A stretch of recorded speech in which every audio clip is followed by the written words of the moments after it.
नमस्कार दोस्तों, स्वागत है आप सभी का आपके अपने चैनल ज्ञान की धारा में। आप सभी दोस्तों को मेरा प्रणाम। जय श्री कृष्ण, राधे राधे दोस्तों आप सभी को। दोस्तों, श्री कृष्ण कहते हैं कि हे अर्जुन, हर कार्य का एक समय निर्धारित है।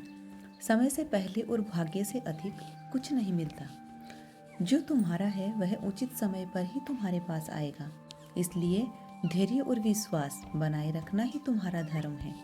नसीब और समय का यह खेल जीवन के हर पहलू में देखने को मिलता है।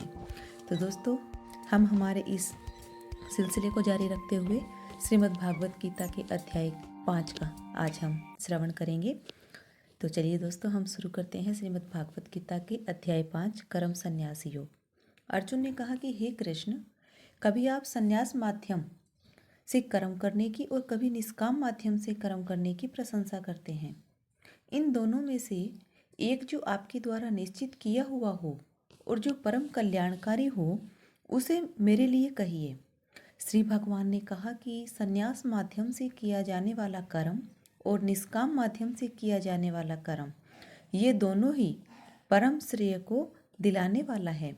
परंतु सांख्य योग की अपेक्षा निष्काम कर्म योग श्रेष्ठ है।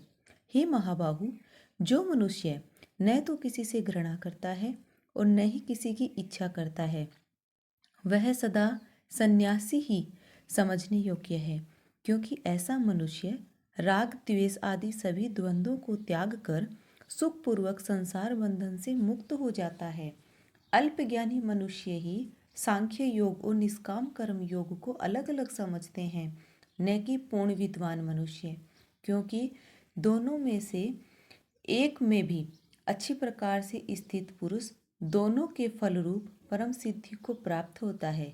जो ज्ञान योगियों द्वारा प्राप्त किया जाता है, वही निष्काम कर्म योगियों को भी प्राप्त होता है। इसलिए जो मनुष्य सांख्य योग और निष्काम कर्म योग दोनों को फल की दृष्टि से एक देखता है, वही वास्तविक सत्य को देख पाता है। हे महाबाहु, निष्काम कर्म योग भक्ति योग के आचरण के बिना संन्यास, सर्वस्व का त्याग दुख का कारण होता है, और भगवान के किसी भी एक स्वरूप को मन में धारण करने वाला निष्काम कर्म योगी परब्रह्म परमात्मा को शीघ्र प्राप्त हो जाता है। कर्म योगी इंद्रियों पर विजय प्राप्त करने वाला होता है और सभी प्राणियों की आत्मा का मूल स्रोत परमात्मा में निष्काम भाव से मन को स्थित करके कर्म करता हुआ भी कभी कर्म से लिप्त नहीं होता है। कर्म योगी परम तत्व परमात्मा की अनुभूति करके दिव्य चेतना में स्थित होकर देखता हुआ, सुनता हुआ, स्पर्श करता हुआ, सूंघता हुआ, भोजन करता हुआ, चलता हुआ, सोता हुआ, श्वास लेता हुआ, इस प्रकार यही सोचता है कि मैं कुछ भी नहीं करता हूँ। कर्मयोगी बोलता हुआ, त्यागता हुआ, ग्रहण करता हुआ तथा आँखों को खोलता और बंद करता हुआ भी यही सोचता है कि सभी इंद्रियां अपने अपने विषयों में प्रवृत्त हो रही हैं। ऐसी धारणा वाला होता है कर्मयोगी। सभी कर्म फलों को परमात्मा को समर्पित करके निष्काम भाव से कर्म करता है, तो उसको पाप कर्म कभी स्पर्श नहीं कर पाते हैं। जिस प्रकार कमल का पत्ता जल को स्पर्श नहीं कर पाता है, कर्म योगी निष्काम भाव से शरीर, मन, बुद्धि और इंद्रियों के द्वारा केवल आत्मा की शुद्धि के लिए ही कर्म करते हैं। कर्म योगी सभी कर्म के फलों का त्याग करके परम शांति को प्राप्त होता है, और जो योग में स्थित नहीं, वह कर्म फल को भोगने की इच्छा के कारण कर्म फल में आसक्त होकर बंध जाता है। शरीर में स्थित जीवात्मा मन से समस्त कर्मों का परित्याग करके वह न तो कुछ करता है और न ही कुछ करवाता है। तब वह 9 द्वारों वाले नगर स्थूल शरीर में आनंद पूर्वक आत्मस्वरूप में स्थित रहता है। शरीर में स्थित जीवात्मा देह का कर्ता न होने के कारण इस लोक में उसके द्वारा न तो कर्म उत्पन्न होता है और न ही कर्म फलों से कोई संबंध रहता है, बल्कि यह सब प्रकृति के गुणों के द्वारा ही किए जाते हैं। शरीर में स्थित परमात्मा न तो किसी के पाप कर्म को और न ही किसी के पुण्य कर्म को ग्रहण करता है। किंतु जीवात्मा मोह से ग्रसित होने के कारण परमात्मा जीव के वास्तविक ज्ञान को आच्छादित किए रहता है। किंतु जब मनुष्य का अज्ञान तत्व ज्ञान परमात्मा का ज्ञान द्वारा नष्ट हो जाता है, तब उसके ज्ञान के दिव्य प्रकाश से उसी प्रकार परम तत्व परमात्मा प्रकट हो जाता है। जिस प्रकार सूर्य के प्रकाश से संसार की सभी वस्तुएं प्रकट हो जाती हैं, जब मनुष्य बुद्धि और मन से परमात्मा की शरण ग्रहण करके परमात्मा के ही स्वरूप में पूर्ण श्रद्धा भाव से स्थित होता है, तब वह मनुष्य तत्व ज्ञान के द्वारा सभी पापों से शुद्ध होकर पुनर्जन्म को प्राप्त न होकर मुक्ति को प्राप्त होता है।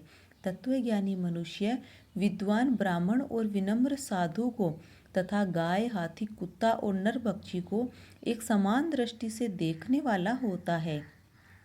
तत्वज्ञानी मनुष्य का मन समभाव में स्थित रहता है। उसके द्वारा जन्म मृत्यु के बंधन रूपी संसार जीत लिया जाता है, क्योंकि वह ब्रह्म के समान निर्दोष होता है और सदा परमात्मा में ही स्थित रहता है। तत्वज्ञानी मनुष्य न तो कभी किसी भी प्रिय वस्तु को पाकर हर्षित होता और न ही अप्रिय वस्तु को पाकर विचलित होता है। ऐसा स्थिर बुद्धि मोह रहित ब्रह्म को जानने वाला सदा परमात्मा में ही स्थित रहता है। तत्वज्ञानी मनुष्य बाहरी इंद्रियों के सुख को नहीं भोगता है, बल्कि सदैव अपनी ही आत्मा में रमण करके सुख का अनुभव करता है। ऐसा मनुष्य निरंतर परब्रह्म परमात्मा में स्थित होकर असीम आनंद को भोगता है। हे कुंती पुत्र अर्जुन, इंद्रियों और इंद्रिय विषयों के स्पर्श से उत्पन्न कभी तृप्त न होने वाले यह भोग प्रारंभ में सुख देने वाले होते हैं और अंत में निश्चित रूप से दुख योनि के कारण होते हैं। इसी कारण तत्वज्ञानी कभी भी इंद्रिय सुख नहीं भोगता है। जो मनुष्य शरीर का अंत होने से पहले ही काम और क्रोध से उत्पन्न होने वाले वेग को सहन करने में समर्थ हो जाता है, वही मनुष्य योगी है और वही इस संसार में सुखी रह सकता है। जो मनुष्य अपनी आत्मा में ही सुख चाहने वाला होता है और अपने मन को अपनी ही आत्मा में स्थिर रखने वाला होता है, जो आत्मा में ही ज्ञान प्राप्त करने वाला होता है, वही मनुष्य योगी है और वही ब्रह्म के साथ एक होकर परब्रह्म परमात्मा को प्राप्त होता है। जिनके सभी पाप और सभी प्रकार दुविधाएं ब्रह्म का स्पर्श करके मिट गई हैं, जो समस्त प्राणियों के कल्याण में लगे रहते हैं, वही ब्रह्मज्ञानी मनुष्य मन को आत्मा में स्थित करके परम शांति स्वरूप परमात्मा को प्राप्त करके मुक्त हो जाते हैं। सभी सांसारिक इच्छाओं और क्रोध से पूर्ण रूप से मुक्त स्वरूप प्रसिद्ध आत्मज्ञानी आत्मसंयमी योगी को सभी ओर से प्राप्त परम शांति स्वरूप परब्रह्म परमात्मा ही होता है। सभी इंद्रिय विषयों का चिंतन बाहर ही त्याग कर और आंखों की दृष्टि से भोहों के मध्य में केंद्रित करके प्राणवायु और अपान वायु की गति नासिका के अंदर और बाहर सम करके मन सहित इंद्रियों और बुद्धि को वश में करके मोक्ष के लिए तत्पर इच्छा भय और क्रोध से रहित हुआ योगी सदैव मुक्त ही रहता है। ऐसा मुक्त पुरुष मुझे सभी यज्ञों और तपस्याओं को भोगने वाला, सभी लोकों और देवताओं का परमेश्वर तथा संपूर्ण जीवों पर उपकार करने वाला, परम दयालु एवं हितैषी जानकर परम शांति को प्राप्त होता है। इस प्रकार उपनिषद ब्रह्म विद्या तथा योग शास्त्र रूप श्रीमद् भगवत गीता के श्री कृष्ण अर्जुन संवाद में कर्म सांख्य योग नाम का 5वां अध्याय संपूर्ण हुआ। हरिओम तत्सत। दोस्तों, यह था हमारा आज का श्रीमद् भागवत गीता का 5वां अध्याय। अगले वीडियो में दोस्तों हम श्रीमद् भागवत गीता के 6ठे अध्याय का महात्म्य सुनेंगे। इस वीडियो को आप अपने परिवार के जो भी सदस्य हैं, बड़े हैं, आपके परिवार में जो भी सदस्य हैं, उनको ज़रूर से शेयर करें, ताकि वह भी इस अध्याय को सुनकर इसका पुण्य लाभ प्राप्त कर सकें। और कमेंट सेक्शन में एक बार जय श्री कृष्णा जरूर से लिखिए। और आप सभी अपना प्रेम, सहयोग और विश्वास इसी तरह से बनाए रखिएगा और आपके अपने इस चैनल ज्ञान की धारा को जो भी मेरे नए दर्शक हैं, माताएं बहनें हैं, भाई हैं, जिन्होंने अभी तक चैनल को सब्सक्राइब नहीं किया है, वह सब्सक्राइब करके बेल आइकन पर क्लिक कर दीजिए, ताकि आपको मेरी ऐसी ही हर एक नई नई आने वाली ज्ञानवर्धक वीडियो का, कथाओं का नोटिफिकेशन सबसे पहले मिलता रहेगा। तो चलिए दोस्तों, अब हम मिलते हैं एक नई वीडियो में गीता जी के छठे अध्याय के महात्म्य के साथ। बाकी के आपको गीता के अध्याय और महात्म्य चैनल की प्लेलिस्ट में मिल जाएंगे, आप वहां पर जाकर के एक बार जरूर देखिएगा। तो चलिए दोस्तों, आप सभी को मेरा प्रणाम। राधे राधे, जय श्री कृष्णा दोस्तों आप सभी को।